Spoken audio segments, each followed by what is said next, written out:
Assalamualaikum warahmatullahi wabarakatuh. Saudara-saudari, kita mulai diskusi kita dengan membaca basmalah. Bismillahirrahmanirrahim. Pada kesempatan kali ini saya akan menjelaskan tentang sejarah, definisi, dan falsafah teknologi pendidikan.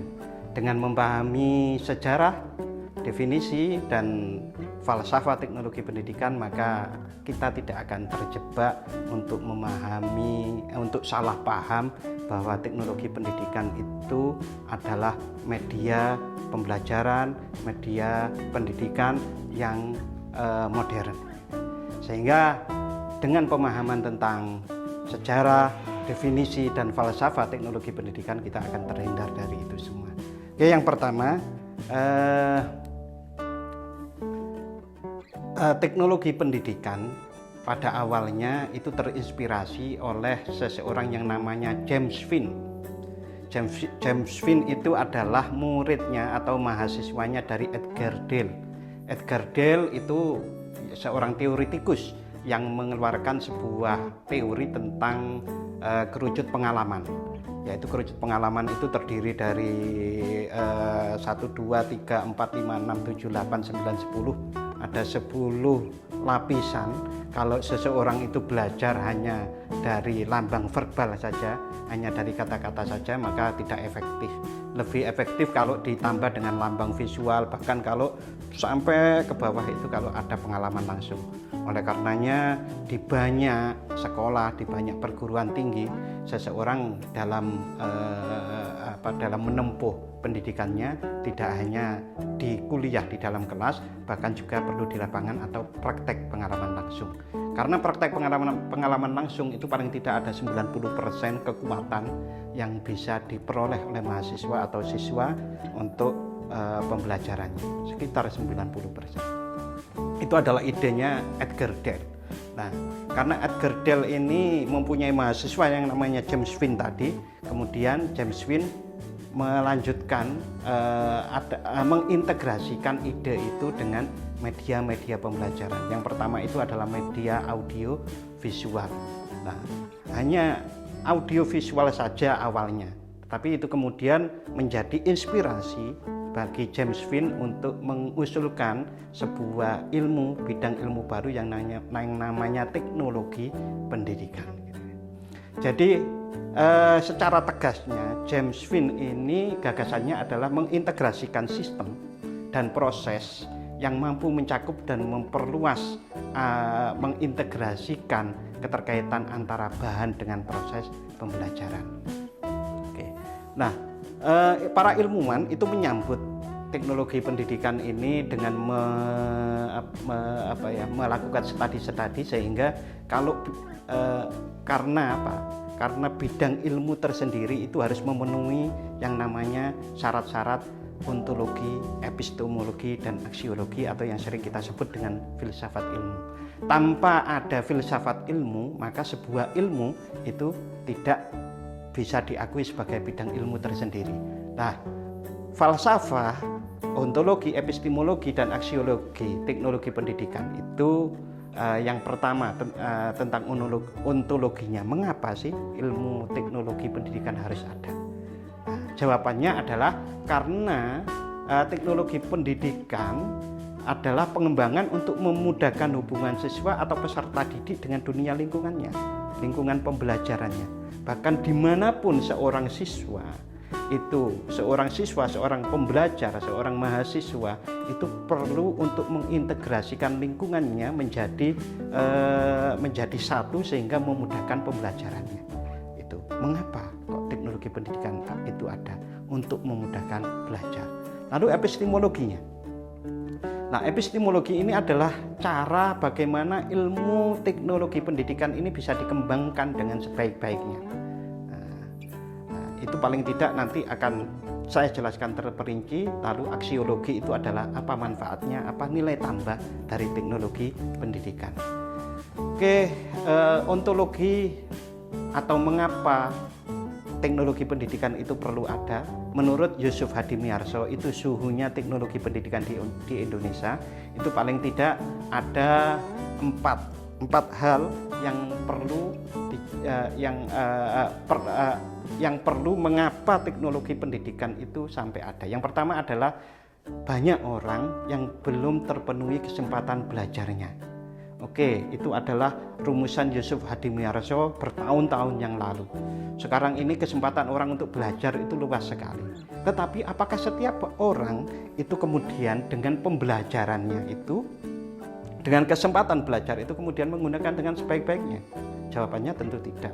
Ternyata banyak orang yang malah tidak belajar, hanya dolanan atau main-main saja di kesempatan belajar yang begitu banyak. Yang kedua, mengapa teknologi pendidikan yang itu perlu ada? Karena banyak sumber belajar namun belum direkayasa untuk memudahkan belajar itu sendiri. Yang ketiga, diperlukan suatu proses ya, karena tadi itu banyak orang yang punya kesempatan belajar tadi tidak belajar, punya banyak bahan untuk belajar tapi tidak belajar. Nah, maka perlu adanya proses atau usaha yang terencana, yang terarah untuk menggarap sumber-sumber tersebut agar belajar itu bisa menjadi lebih mudah. Yang keempat adalah proses selanjutnya tentu perlu keahlian di bidang tersebut untuk mengintegrasikan antara sumber daya, antara kesempatan belajar, antara bahan-bahan itu agar belajar itu lebih mudah, lebih efektif dan lebih efisien dan juga selaras. Oke, saudara-saudari, jadi 4 hal itu mengapa penting, mengapa muncul teknologi pendidikan. Lalu ilmu teknologi pendidikan diperoleh dari mana? Ada tiga landasan mengapa dari mana ilmu teknologi pendidikan itu dapat diperoleh. Yang pertama, diperoleh dari keseluruhan masalah belajar. Keseluruhan masalah belajar dari siswa, dari manusia belajar itu semuanya diperoleh dari sana. Apa masalahnya? Umpamanya masalahnya kurang motivasi, masalahnya tidak mudah mendapatkan bahan, masalahnya terjadi ketidakjujuran di dalam penilaian. Umpamanya ada orang ngepek itu bahasa Jawa. Nah, itu diselesaikan dengan itu dijadikan suatu bahan untuk memperoleh ilmu teknologi pendidikan itu tersendiri, dan itu semua dikaji secara komprehensif dan sistemik mendalam. Nah, hasilnya ilmu teknologi pendidikan itu. Yang kedua, unsur-unsur yang berkepentingan itu diintegrasikan dalam satu proses kompleks secara sistematis, yaitu dirancang, dikembangkan, dinilai dan dikelola sebagai satu kesatuan dan ditujukan untuk memecahkan masalah pembelajaran. Yang ketiga, dari mana ilmu teknologi pendidikan itu diperoleh? Diperoleh dari penggabungan ke dalam proses yang kompleks dan perhatian atas gejala secara menyeluruh yang harus mengandung daya lipat atau sinergisme. Jadi yang penting di sini teknologi pendidikan itu adalah mencoba memecahkan permasalahan belajar dari peserta didik, dari bahannya, dari motivasinya, semua disinergikan. Nah, dari bahan-bahan itu kemudian muncullah ilmu-ilmu teknologi pendidikan. Contoh real ya. Ilmu teknologi pendidikan itu diperoleh dari bagaimana cara memotivasi di saat pembelajaran online. Maka mungkin penting diberi ice breaking tapi online.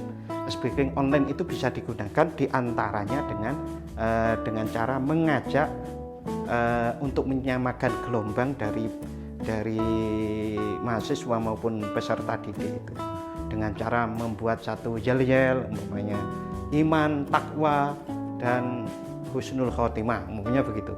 Itu sekali waktu diucapkan bersama-sama sehingga motivasi maupun keterikatan atau engagementnya itu bisa bertahan di dalam pembelajaran daring. Lalu bagaimana nilai tambah? Nilai tambah dari teknologi pendidikan. Untuk apa teknologi pendidikan? Kalau teknologi pendidikan itu sebagai satu ilmu bisa digunakan dengan sebaik-baiknya, maka akan bisa diperoleh peningkatan mutu pendidikan, bisa menarik, efektif, efisien, relevan, lalu juga bisa digunakan untuk penyempurnaan sistem pendidikan, lalu meluas dan meratanya kesempatan serta akses pendidikan, penyesuaian dengan kondisi pembelajaran, penyelarasan dengan perkembangan lingkungan, dan peningkatan partisipasi masyarakat dalam pendidikan. Dan secara umum hal ini sudah coba dikembangkan termasuk dengan sistem MBKM, Merdeka Belajar Kampus Merdeka.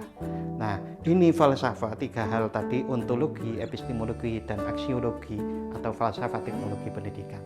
Dengan memahami hal ini, kita tidak terjebak di antaranya mengatakan bahwa teknologi pendidikan itu adalah media pendidikan yang modern atau media digital. Tidak sebetulnya. Tetapi teknologi pendidikan itu adalah sebuah bidang ilmu tersendiri yang mempunyai tujuan paling utama adalah memudahkan belajar dan membuat belajar lebih efektif, efisien, dan menyenangkan. Berikutnya saudara-saudari, dari munculnya studi falsafah tentang teknologi pendidikan ini, para ilmuwan di bidang pendidikan itu mencoba merumuskan definisi. Sejak tahun 1920, perkembangan definisi ini berkembang secara terus-menerus. Di antaranya tahun 1920 di situ disebutkan bahwa teknologi pendidikan adalah pembelajaran visual terfokus pada media yang digunakan untuk menampilkan sebuah pembelajaran. Pada tahun 50, berarti 30 tahun berikutnya, teknologi pendidikan itu adalah suatu cara untuk melihat masalah pendidikan dan menguji kemungkinan solusi dari permasalahan tersebut. Pada tahun 1977, definisi teknologi pendidikan berkembang lagi. Teknologi pendidikan adalah proses kompleks yang terintegrasi, meliputi orang, prosedur, gagasan, sarana, dan organisasi untuk menganalisa masalah dan merancang, melaksanakan, menilai, dan mengelola pemecahan masalah dalam segala aspek belajar manusia. Jadi dalam segala aspek belajar manusia itu coba diselesaikan dengan sinergi oleh teknologi pendidikan. Artinya teknologi pendidikan itu sumber daya teorinya bisa berasal dari psikologi, sosiologi, ilmu manajemen maupun ilmu fotografi dan yang lain-lainnya. Berikutnya saudara-saudari, pada tahun 1994 definisi teknologi pendidikan berkembang lagi. Di sini disebutkan bahwa teknologi pendidikan adalah praktek dalam mendesain, mengembangkan, memanfaatkan, mengelola, dan menilai proses-proses maupun sumber-sumber belajar. Nah, terakhir itu pada tahun ini, pada tahun 2021, menurut Asosiasi Teknologi dan Komunikasi Pendidikan, yang namanya teknologi pendidikan itu didefinisikan sebagai studi dan aplikasi etis dari teori, penelitian, dan praktek terbaik untuk memajukan pengetahuan serta menengahi dan meningkatkan pembelajaran dan kinerja melalui desain strategis, manajemen dan implementasi pembelajaran, dan proses instruksional dan sumber belajar. Ini pada tahun 2021. Saudara-saudari, ini ada sebuah gambar. Ini adalah gambar